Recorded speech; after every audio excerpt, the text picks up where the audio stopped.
Ladies and gentlemen of the good populace, their majesties, queens, thank you for allowing me to perform my small poem here.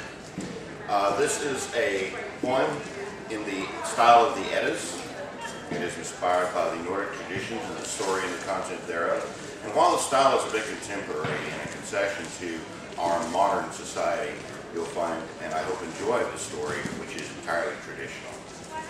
And I present to you now the tale of the counting, the 20 and 1. Please forgive my reservation to the Phoenician instrument. Lend me your ear, I'll tell you a story, staves of men and women of old, of deeds of treachery, bravery, and glory, warriors and ladies who died so bold that the eyes of the Aesir looked down past Bifrost. Amazed they were at the deeds that they saw, such was their glory, and high held their bravery, that the gods looked down upon them with awe. Who are these men, and who is this woman, whose names and whose tale is second to none? Pay some heed, and I'll tell you a tale, the story of the counting of the 20 and 1. So long ago past, so far faded the memory, that Finland was green and the glaciers were young. Yoel's hall in the landmen called Scania stood tall, well held, with antlers was on. Here the meat was good, the long fires leaping, and the meat did flow as if from a well. For fair to his men as well as his people, thus in Scania with Yoel, there in peace all did dwell. His guard was small, but they were all doubting. Never was there need for any great host, for Yoel's rule was not one haughty, happy with the folk who lived on his coast. Among his guard, who numbered but 40, there were brave warriors, bold and true, and among the thralls was the girl Signy, who bore to the tables their beer and their stew. But Yoel grew old and lax in his worries. It's true that kind men are sometimes naive, and with long years of peaceful intention, he had never had any great reason to grieve. Half of the host Yoel had with him, treachery he had never awaited in on. The others were out patrolling his roads and helping to keep the kingdom thus strong. Into his hall, under a white banner, the man whose nice ships, the white shield that they bore, came the king, then known as Branov, whose domain stood on the opposite shore. Well were they guested, the king and his men, well their names the skalds did sing. But Branov awaited no song that night, his eyes were close held upon the king. For Branov had come to put down Yoel. For Yoel's lands he had big plans. But as the mead flowed ever more merry, Branov's men took knives in their hands.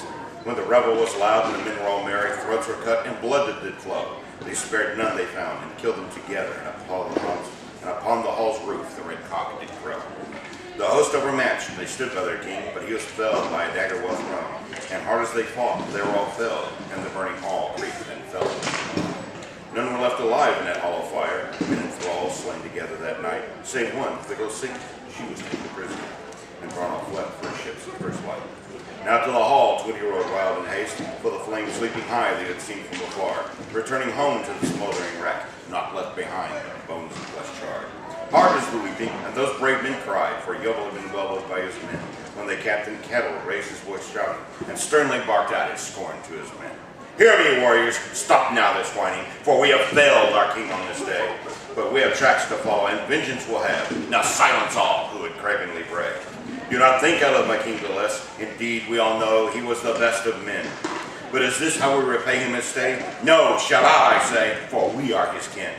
Brothers of battle, brothers of peace, ever to us did kindness he show, and so his people, their king now lost, must look to us to repay his vow. So sharpen your axes, gird on your hauberks, don your helms, and string your bows. Lose no time in making ready, for we must hasten to deliver our blows. From the shoreline, Yoel's hall is far inland, from the sea no less than 5 leagues. Branov's men with us hard marching afoot, and from the night's battle were much fatigued. In pursuit went the host, a horse and well armed, mad for revenge, fresh and new sharpened steel. Though Branov had numbers in the long start, Kettle's troop knew well the lands and the fields. Kettle was wise, and he knew well that his crew was far too small to take on that host, so he split the 20 into several small bands. Thus he felt sure to stop Branov before making the coast. Thus it was by horse and a shorter way they met the foe at Auspis and Swarm. In the short battle there they fought bravely, and they wrought Branov and his men by far. But battle is no easy thing. Victory comes not without a price. Stranov, Nuri, Europe, and Romanov fell, face down and dead, cold to the ice. Branov's men hastened, dead left behind. Well would the ravens feast on that day, but hard fought though the battle had been, they lost but a token few in the thread. Harried they were by Gunnar and Ormson. Both were archers, of which is no peer. For miles they stung Branov's men with arrows, and the unseen shafts in the sky they had fear. But no man may hope to know his weird. And in time when their arrows did flail, was when Branwell's archers made their mark, they left both behind them, dead and pale. No rest would there be for Branwell still. The little host had hastened and met them again. At the fjord crossing, men called the Asian Fjord, they were awaiting Branwell and greeted them then. Woe for Branwell's host when the sight that they saw, woeful indeed when they topped the ridge. Kettles and remaining men had picked their ground, and they found them there standing, holding the bridge. Now the smaller host was sure hard-hearted, 14 though were all that remained. The breach made strength of the smaller numbers, Branwell's own men would thus contain. Hard was that battle to deny Branwell the bridge, hard did the foe fight to reach their ships. Helms were cloven, men fell like a forest, as chainlings flew like wooden ships. Blood flowed red, and as the tide went out, the fjord's water bled into the sea. The little host was diminished, and so perished. Bjorkman, Harald, Scudder, and Ronny. Urik and Dagsir, fellows did Guzman, Sabel and Svip, and Bjarn the Red, Braki, Gudmundur, and Olaf also, and at the last, Ketil lay dead.